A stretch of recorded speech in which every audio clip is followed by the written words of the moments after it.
In this module, we'll be looking at how to correct color and contrast.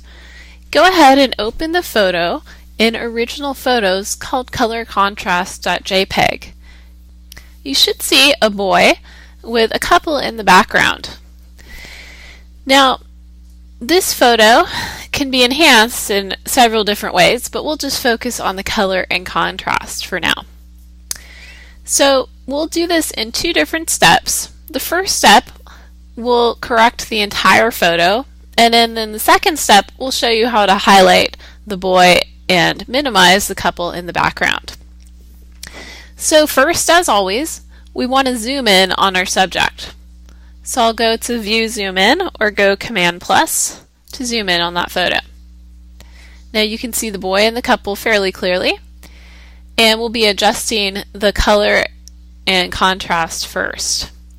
So there's several ways to do this. If you'll notice on the right, there's a color toolbar where you have red, green, and blue that you can adjust. There's also adjustments where you can adjust brightness and contrast, as well as several other things like levels. That refers to the color levels. And there's color balance and several other filters here. I'll start with contrast.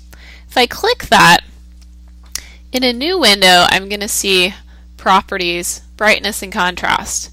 I can adjust these levels and notice the difference in the whole photo. Now the photo is changing as I'm adjusting them. You notice on the very edges it gets very bright for brightness or very dark as I move these around. So I'll go ahead and just brighten it up a bit so that you can see his face more clearly. And then I'll do the same with contrast. If I go over to the left, I don't have much contrast. If I go to the right, it darkens his face a little too much. So I'll go ahead and go about here. Okay, your goal is not to copy me exactly, but to find your own pleasing level in combination of brightness and contrast. So once I'm satisfied with that, I'll leave the contrast alone, and I'll focus a little more on the colors. If I go to Levels here, it will now adjust this window to say Levels. And using the arrows down here, I can adjust in this method as well, different combinations.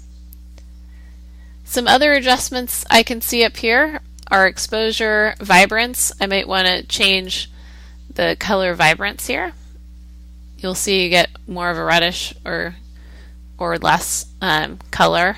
If I go far to the left, it's practically black and white.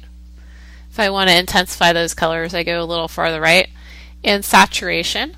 Okay, a very high saturation, you'll see lots of greenish tones like here, or a very low saturation, you'll see again almost a black and white photo. So I'll intensify some of those colors a little bit. The other way I can always approach this is through a different menu. I can go to Image at the top and go Adjustments, Brightness, Contrast, Level Curves, or Mode, and I can find different color levels there. Okay, it's nice to have a menu on the right though. I find I use that a little more often. Okay, now we've intensified this photo, and at this point I could save and be done. But really my intent when I wanted to work on this photo was to really bring out the boy as the main subject. Unfortunately, by working on the whole photo, you'll notice that it intensified the couple in the background as well. So for instance, her dress is now, the leaves are much brighter green and the flowers are much more prominent, as well as the man in the background. So although I was able to improve the color and contrast, unfortunately it didn't necessarily improve the photo as a whole if I wanted to just focus on the boy. So I'm going to go ahead and start over. So I'm going to close out of this for a second, and I'm not going to save anything. And if I start over, I'm going to open up that file again. You can see the original photo. Okay, so our enhancements definitely helped it, but again, it didn't really keep the focus on the boy. So one way to focus on a particular part of the photo is to create a selection. So I'm going to show you how to create a selection. Okay, this can also be used to create a cutout, and you'll be able to just correct the color and contrast on the selection only. So let's get started. If we go to the left, our typical menu here, we want to choose the magnetic lasso tool. Okay, there's either a picture of a lasso here, a polygon lasso tool, and the magnetic lasso tool. I like the magnetic one the best because it helps you to select your subject. Go ahead and zoom in. I'm going to select the whole boy, so I'm going to make sure he's the main part of my photo here. And I'm going to zoom in quite a bit and then arrow around so that I get a really good selection.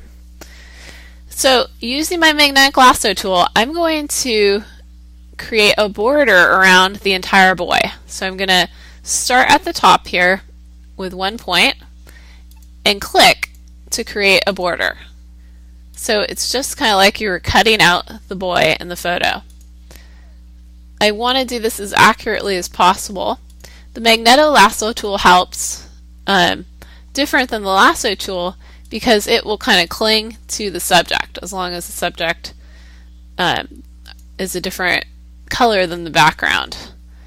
So the boy his skin and shirt are different than the lady and the man in the background. Okay, if you had people both wearing white shirts, for instance, this would be difficult because the magnetic lasso tool might not pick up on the right thing. But you'll notice it's clinging to the subject as I cut around him. So I'm going to go ahead and keep cutting. This will take just a minute. Now, as you're approaching the final point, you want to click on the original starting point again. When you do so, you'll notice that the border gives this dotted flashing shape. Okay, that's showing you the selection is complete. And I'm going to go ahead and zoom back out just one step so we can see the entire boy in the photo. Now that we've created a selection, we'll be able to change the color and contrast just on this selection. So you'll notice that there's a dotted edge around the boy. I'm going to go over to my adjustments now and look at contrast and adjust some of the contrast. If I do something dramatic like this, you can clearly see that only the boy is being adjusted. Okay, you can also see if you've made any mistakes. For instance, perhaps I could have cut around his head a little better, but the rest of his body's looking okay. Okay, I'm going to lighten him up. So again, this was the original. His face is pretty dark, and I'm just going to add a little more brightness to the boy. I don't want to go overboard and have it look like a fake photo, but I'm going to brighten him up a little bit like that so that his clothes and his face stand out more than the background. And I'll adjust the contrast as well. I can play around this just by moving it, and we can see if we adjust it too far, we're going to give him a sunburned look. But if we adjust it just a little bit, again, it'll help him stand out better.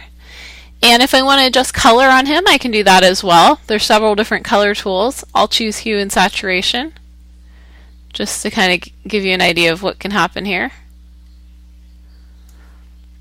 I'll go ahead and undo that because that's not what we want him to look like. Now the boy is looking like he's standing out much more. So now that I'm satisfied with the photo, I'm going to go ahead and save it. I'll go save as, color contrast, and I'm going to save it as a JPEG file. It may give you the option to save it as a Photoshop file, but I'll prefer to do it as a JPEG. And I'll put it in my corrected folders just as before. Now before we finish this off, I just wanted to show one additional method that you could use here. So I'm going to go and step backwards several steps until we get back to the original selection. There it is. Now perhaps instead of changing the boy, maybe you want to change something in the background. Well, you can do that too. If you right click, you have the option to select inverse. And what that'll do is select the background, not the boy.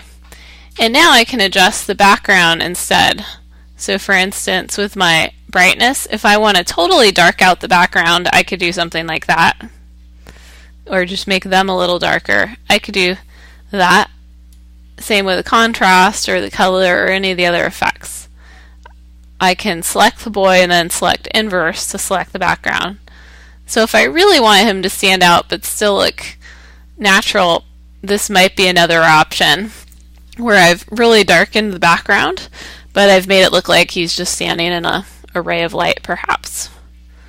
Okay.